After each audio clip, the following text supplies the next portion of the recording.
Exactly. Ticket height. Yeah. That was your issue.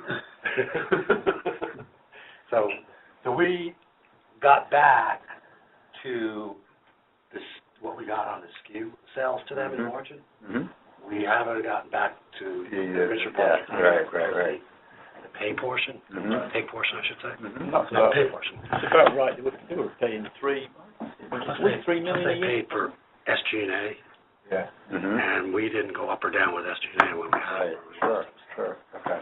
And They the other thing, pitched the out SG&A was in sterling, so there was actually a jump in 14-15, which was exchange rate. This was a contract that the European Commission pretty much mandated. Mm-hmm. Okay. Good contract. So how wide is the variation of the margins of the different products that are in this package category? They could range from, the TBs, you can range from €200 a ton, which is terrible. Yeah. Friendly, up to 5,000, 5,500. Since you guys are such a small market participant, right? I guess what would you need to be capable of doing to have a much higher average margin? And, So it's the selective participation, if you will. The product families are key to this. So foam controls is a growth area. It's over the last 2-3 years. It's where we've been focusing. So we're not only making lubricants, we're making foam controls. Yeah, like you mean automotive foam and. So this is what application? Automotive? No, it's just rigid or flexible? Food based. It's a defoamer. A defoamer. Foam controls to prevent foam. Typically vegetable washing or maybe fermentation or. So it's and also, but we are looking at also metalworking foam controls as well. We're trying to broaden our range. It's predominantly vegetable processing that we look at. Any water-based system. So we've extended our range significantly over the last 2 years. We've grown the volumes. We've gained share. We've kept share as well, even though there's some big players out in the market. And that comes back to the service element we mentioned earlier on. This business is all about having the right product at the right time, short lead times.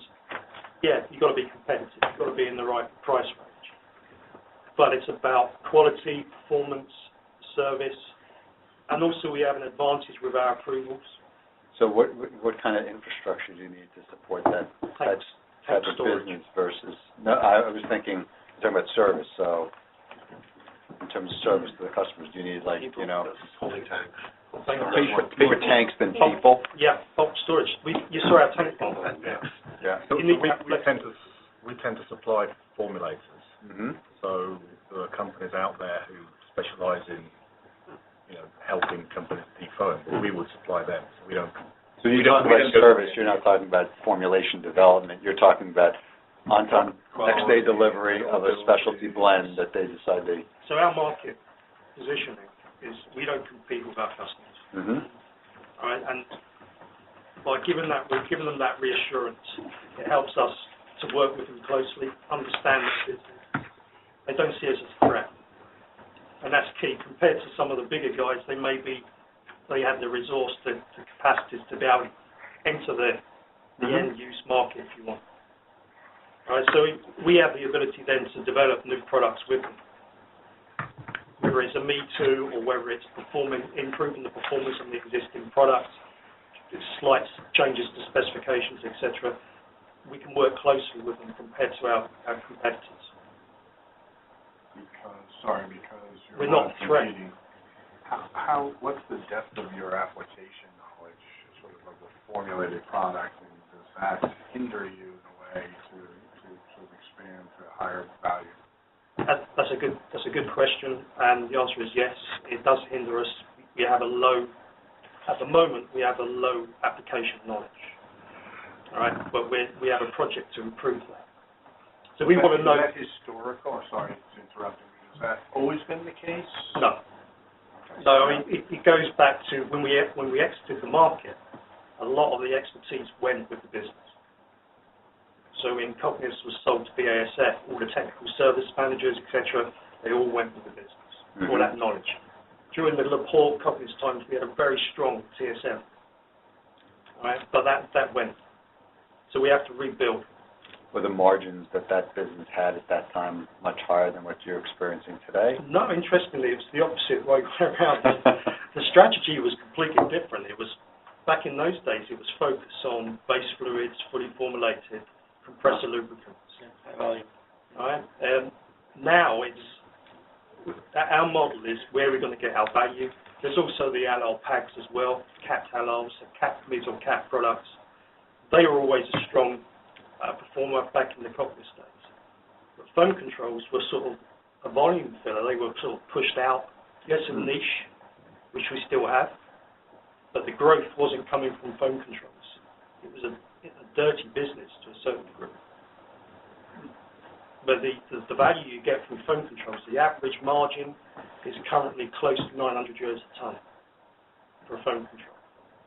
The average margin for a base fluid is probably just shy of 700 euros a ton.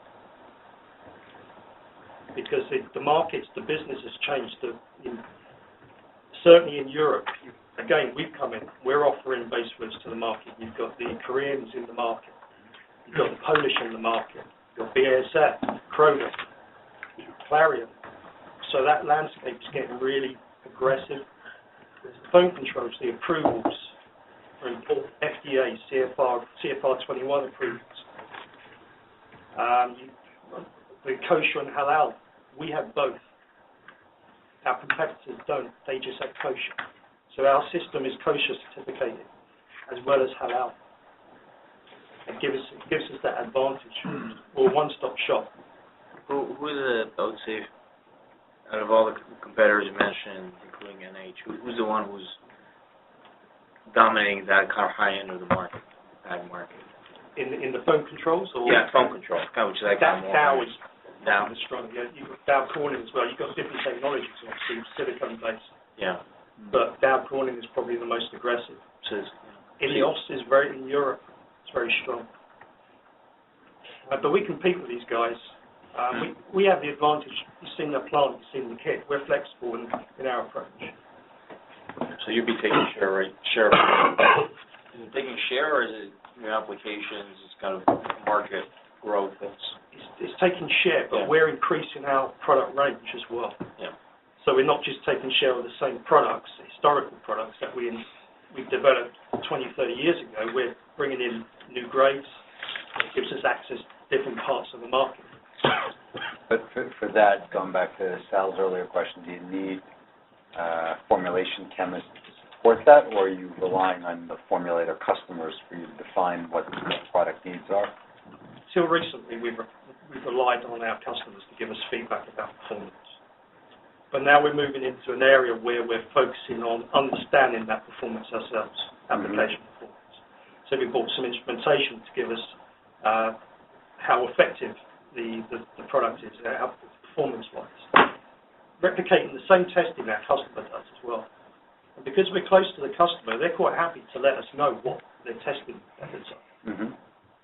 Because they know that we're not going to take that and run off and try and capture a different part of So the the market. intention is if you're adding formulating people to help you formulate our customers, not with the thought of going around them. We do not want to start treading on our customers' toes. There's enough growth in this for us without trying to get aggressive and enter the market, which is also very competitive at a different end. To go back to Sal's question, actually, I mean, one way you could change things, which would be very different, is to get heavily into the formulated lubricant market. But then to do that, you really would need to significantly enhance your formulation knowledge. You probably have to invest. Can't go halfway on that one, right? So I'm sorry? Can't really go halfway on that one. So we have some existing products, and we do some tweaks, but to really get into that market, which would deliver much higher margins, it's serious formulating. But there are some areas that's more industrial gear loops market, that's what Simon's referring to there. But there are some areas where we can develop and enhance our range and grow our margins. The compressor loops is an area that we're looking to expand. We have a brake coating fluid, so it's corrosion protection. It's not an actual lubricant as of such, but corrosion protection for